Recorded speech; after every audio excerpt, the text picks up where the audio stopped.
Hello guys, ഇന്നത്തെ യാത്ര എന്ന് പറഞ്ഞാൽ ഞങ്ങൾ ഫുഡ് അടിക്കാൻ പോവാണ്.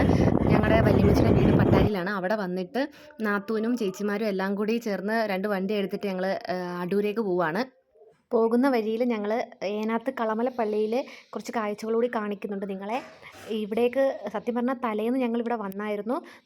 രാത്രി വരണം, ഭയങ്കര വൈബാണ് അവിടെ കാണാൻ. ഒരുപാട് ലൈറ്റിങ്സ് അതിൻ്റെയൊക്കെ വീഡിയോ ഞാൻ ഇട്ടിട്ടുണ്ട്. പകൽ കാണാൻ അത്ര വലിയ രസമൊന്നുമില്ല, ജസ്റ്റ് ഒരു പള്ളി, കുറേ കടകൾ, അത്രയേ ഉള്ളൂ. അടുത്ത് ഞങ്ങൾ പോകുന്നത് അടൂർ അൾട്രാസിലേക്കാണ്. ഇഷ്ടം പോലെ പല വെറൈറ്റി ഫുഡുകൾ കിട്ടുന്നൊരു റെസ്റ്റോറൻ്റാണ്. ഇവിടുത്തെ സ്പെഷ്യൽ എന്ന് പറഞ്ഞാൽ കുഴിമന്തിയാണ്. കുഴിമന്തി എന്ന് പറഞ്ഞാൽ അത്രയ്ക്കും ടേസ്റ്റി ആയിട്ട് പല വെറൈറ്റീസാണ് ഇവിടെ ഉള്ളത്. ഇവിടെ ഞാൻ 3 വട്ടം വന്നിട്ടുണ്ട്. 3 പ്രാവശ്യം എനിക്ക് ഫുഡ് കിട്ടാതെ തിരിച്ചു പോകേണ്ടി വന്നു, കാരണം അത്രയ്ക്കും തിരക്കാണിവിടെ. ഇതിപ്പോൾ 4ാമത്തെ ടൈമാണ്. ഞങ്ങൾ വന്ന് ആദ്യം സീറ്റൊക്കെ ബുക്ക് ചെയ്തു. ഇവർ പതിയെ ഇഴഞ്ഞൊക്കെ വണ്ടിയിൽ വന്നപ്പോഴത്തേക്കും സമയം ഒരുപാടായി. ഇവിടെ നമുക്ക് ഫുഡ് കിട്ടണമെങ്കിൽ കുറച്ച് ഡിലേ ആണ്. കുറച്ച് നേരം ഇരുന്ന് നമ്മൾ സീറ്റൊക്കെ ബുക്ക് ചെയ്ത് പതിയെ അവർ സമയം പോലൊക്കെ തിരക്കൊഴിഞ്ഞൊക്കെ വിളിക്കത്തുള്ളൂ. അങ്ങനെ ചേച്ചിയും നാത്തൂനും വരുന്നതും വെയിറ്റ് ചെയ്തൊക്കെ ഇരുന്നപ്പോഴത്തേക്കും കറക്റ്റ് അവർ വരികയും ഞങ്ങളെ വിളിക്കുകയും കൂടി ചെയ്ത് ഒരുമിച്ചായിരുന്നു. അങ്ങനെ അത്യാവശ്യം നല്ല തിരക്കെന്ന് പറഞ്ഞാൽ അത്രയ്ക്കും തിരക്കുണ്ട്.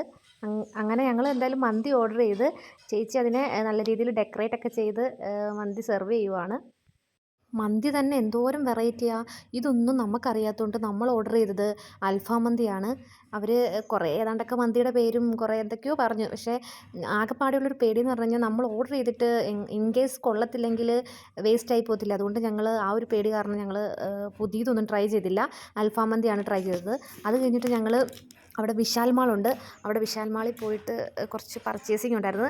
വിശാൽ മാളിൽ ചെന്നിട്ട് ഫുൾ അലമ്പ്. ഞാനും എൻ്റെ നാത്തൂനും കൂടി അവിടെ കാണുന്ന കൊച്ചു പിള്ളേരുടെ കണ്ണാടിയും അതും ഇതും എല്ലാം എടുത്ത് വെച്ചിട്ട് ചുമ്മാ ഓരോ കോമാളിത്തരമൊക്കെ കാണിക്കുക. അതിലെല്ലാം ഏറ്റവും രസം എന്ന് പറഞ്ഞാൽ അവിടെ കുറച്ച് ടോയ്സിൻ്റെ ഏരിയ ഉണ്ടായിരുന്നു.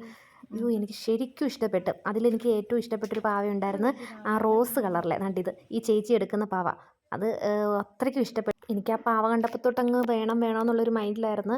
വില കണ്ടപ്പം അങ്ങ് വെച്ചേക്കാം എന്നൊക്കെ പറഞ്ഞ് നൈസായിട്ട് അവിടെ വെച്ചു. എന്നിട്ടും എൻ്റെ മനസ്സനുവദിച്ചില്ല. അത് കിട്ടത്തില്ലെന്ന് ഉറപ്പുണ്ടായിട്ടും ഞങ്ങൾ കുറച്ച് നേരം ആ പാവയും കളിപ്പിച്ച് അവിടെയൊക്കെ നിന്ന് കുറേ ഫോട്ടോയും വീഡിയോയും ഒക്കെ അതിനെ പിടിച്ചുകൊണ്ടെടുത്ത്. ചേച്ചിക്കും എല്ലാവർക്കും ആ ഒരു പാവ ഭയങ്കര ഇഷ്ടപ്പെട്ടു. നല്ല നല്ല രസമാണ് അത്. അതിനെ തൊടാനാണെങ്കിലും ഭയങ്കര രസമുണ്ടായിരുന്നു. അതിനെ പിടിച്ചു പറിയായിരുന്നു ലാസ്റ്റ് അങ്ങോട്ടും ഇങ്ങോട്ടും പാവയ്ക്ക്. അവിടെ നിൽക്കുന്ന സ്റ്റാഫെല്ലാം ഞങ്ങളെ നോക്കുന്നുണ്ട്. ഓരോ പാവയും വെച്ചിട്ട് ഞങ്ങൾ ഓരോ കോപ്രായങ്ങളൊക്കെ കാണിക്കുന്ന കാണുമ്പോൾ സത്യം പറഞ്ഞാൽ അവർ ചിരിക്കുകയും ചെയ്യുന്നുണ്ട്. ഇതുങ്ങളൊക്കെ ഇത് എവിടുന്നാണ് വന്നേക്കുന്നതെന്നുള്ള രീതിയിലായിരിക്കും. എനിക്കാണെങ്കിൽ ഒരു സാധനം ഇഷ്ടപ്പെട്ട് കഴിഞ്ഞാൽ അത് കിട്ടിയില്ല, ഭയങ്കര ബുദ്ധിമുട്ടാണ്. ആ സാധനം പിന്നെ അന്നത്തെ ദിവസം ഫുൾ ആ സാധനമായിരിക്കും എൻ്റെ മൈൻഡിൽ. എങ്ങനെയൊക്കെയോ ഞാൻ കുറച്ച് നേരം അതിനെ കളിപ്പിച്ച് ലാസ്റ്റ് ആ പാവയോടുള്ള ഇഷ്ടം കണ്ടിട്ട് ചേട്ടൻ എൻ്റെ അടുത്ത് പറഞ്ഞു അത് വാങ്ങിച്ചോ, പൈസ ഇട്ട് തരാമെന്ന് പറഞ്ഞിട്ട് ഞാൻ നൈസായിട്ട് ആ പാവയിങ്ങ് തൂക്കി.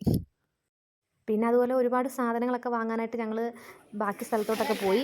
അവിടെ നല്ല വിലക്കുറവ്, ഇത്രയും ലാഭത്തിൽ കിട്ടുന്ന കടയൊന്നും വേറെ ഇല്ല. ഒരു വീട്ടിലേക്ക് വേണ്ട A to Z കാര്യങ്ങൾ വരെ ഈ ഒരു കടയിലുണ്ട്. ഒരു മാസത്തേക്കുള്ള സാധനം നമ്മളിവിടെ വന്നിട്ട് പർച്ചേസ് ചെയ്യുകയാണെങ്കിൽ അത്യാവശ്യം നല്ല ലാഭം തന്നെയാണ് ഇവിടെ. നമ്മൾ ചില വീഡിയോസിനകത്തൊക്കെ കാണുന്ന ചില പാത്രങ്ങളും ഈ വിദേശികളൊക്കെ യൂസ് ചെയ്യുന്ന കുറേ പാത്രങ്ങളൊക്കെ ഇല്ലേ, അതുപോലുള്ള സാധനങ്ങളെല്ലാം ഇവിടെ കിട്ടും. അങ്ങനെ നീണ്ട ക്യൂവിന് ശേഷമുള്ള ബില്ലിംഗ് എല്ലാം കഴിഞ്ഞ് ഞാൻ റെസ്റ്റ് എടുക്കുമ്പോൾ അമ്മു അവിടെ ബാക്കി അവളുടെ ബില്ലിങ്ങും കാര്യങ്ങളുമായിട്ടൊക്കെ നിൽക്കുവാണ്. പർച്ചേസിങ്ങൊക്കെ കഴിഞ്ഞിട്ട് ഞങ്ങൾ വെളിയിലേക്ക് ഇറങ്ങിയപ്പോഴോ സമയം 7 മണിയായി. ഉച്ചയ്ക്ക് 1 മണിക്ക് ഞങ്ങൾ മന്തിയൊക്കെ കഴിച്ചിട്ട് കടയിൽ കയറിയതാണ്. ഒരു തുള്ളി വെള്ളം പോലും കുടിക്കാതുള്ള പർച്ചേസിങ് ആയിരുന്നു. അങ്ങനെ പർച്ചേസിങ് എല്ലാം കഴിഞ്ഞിറങ്ങി വരുന്ന വഴിയിലൊരു ലൈമൊക്കെ കുടിച്ചു.